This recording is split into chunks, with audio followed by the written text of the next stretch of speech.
Now on 12, two slashings on Brooklyn subways overnight, just days after the mayor says the city will step up efforts to combat the recent spike. Also on 12, a toddler dies during a house fire, but police say she was home alone. Katie Lusso will have more on the charges her mother is facing this morning. And we're taking a look at your morning commute with weather and traffic. As local news gets. News 12, Brooklyn.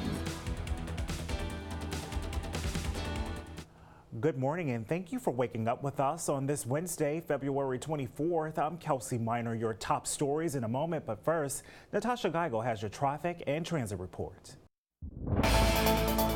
Is when the weather clears out. It's coming up in less than 10. All right, gusty, Mike. We're looking forward to it. Thank you. A man is recovering this morning after an attack on the M train. Police say a 33-year-old man was slashed on the hand and suffered 2 puncture wounds to the neck following an argument on the train. Police say he was able to exit the station at Myrtle Avenue and Broadway and walk himself to the hospital. A 27-year-old man was arrested for the incident. And a slashing around 11 o'clock last night on Autumn Avenue. Reports say a couple came up and slashed the victim before fleeing towards Atlantic Avenue. Police are now looking for the suspects. Anyone with information on either crime? Call Crime Stoppers. The number 1-800-577-TIPS.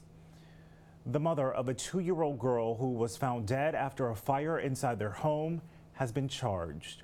News 12 Brooklyn reporter Katie Lusso is at 81st Street Precinct with the latest on the investigation. Katie, good morning.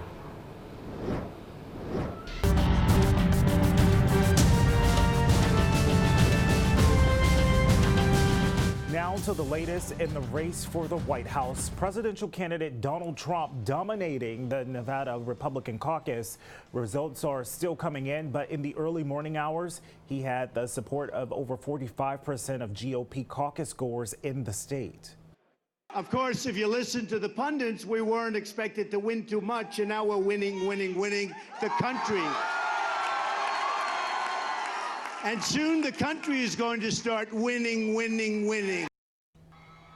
The race for second place is still too close to call, but as of right now, Ted Cruz is in third place behind Trump and rival Marco Rubio. Cruz spent far more on the caucuses in Nevada than Trump, but Rubio outspent them both. He shelled out about $920,000 in the state. As the Republicans watch the Nevada returns come in, Democrats were in South Carolina for a town hall. Bernie Sanders hitting rival Hillary Clinton over her paid speeches to Wall Street, demanding she release the transcripts. I am very happy to release all of my paid speeches to Wall Street. Here it is, Chris. There ain't none. If everybody does it, and that includes the Republicans, because we know they have made a lot of speeches, which shows that. The primary for South Carolina will be held on Saturday. Coming up here, a state lawmaker who's trying to change the way officers give out Miranda rights to juveniles. The story next. All right, Pat, in the Dominican Republic, a U.S. citizen is found dead at her home in the northern beach town of Sosua.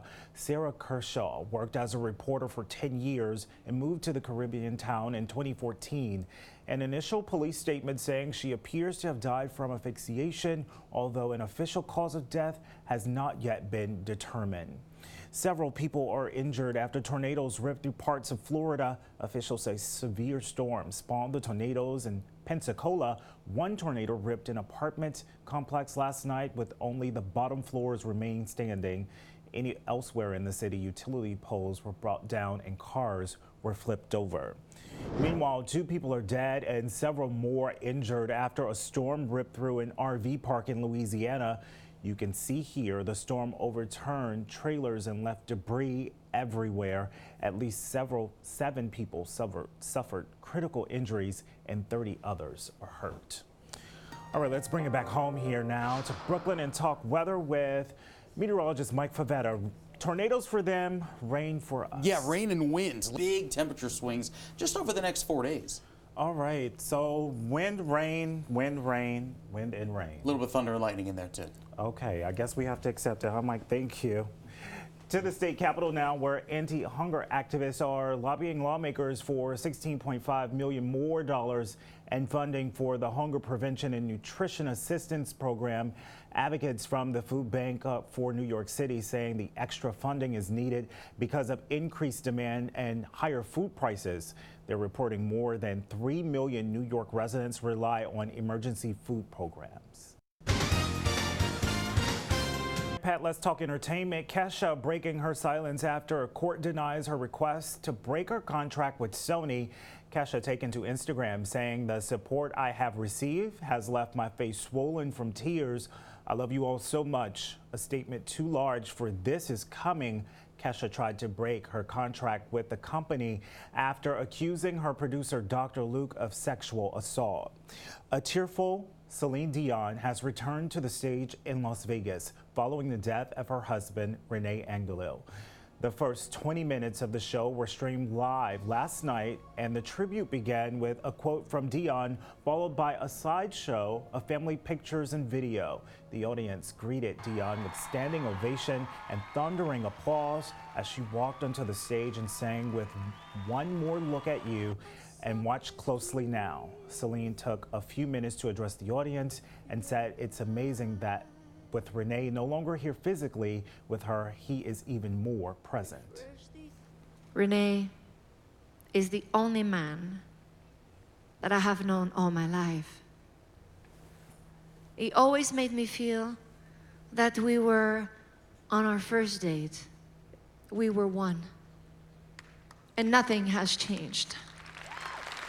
We will always be one. Delene wrapped up her speech in French and by saying, "I love you, Renee." The live stream wrapped up after she sang her hits, "Where Does My Heart Beat Now?" and "Because You Loved Me." Greatest gladiator match in the history of the world. Son of Krypton versus Bat of Gotham. Time to suit up. Warner Brothers says advance ticket sales for Batman v Superman Dawn of Justice will begin next Monday, February 29th. The Dark Knight and Man of Steel collide on the big screen March 25th. I'm Kelsey Miner, and you're watching News 12 Brooklyn. More hyper-local headlines, weather, and traffic on the way. And we're taking another look at our question of the day. Do you know your Miranda rights? Let us know at news12.com or channel 612 on Optimum TV. Make it a great day, everybody.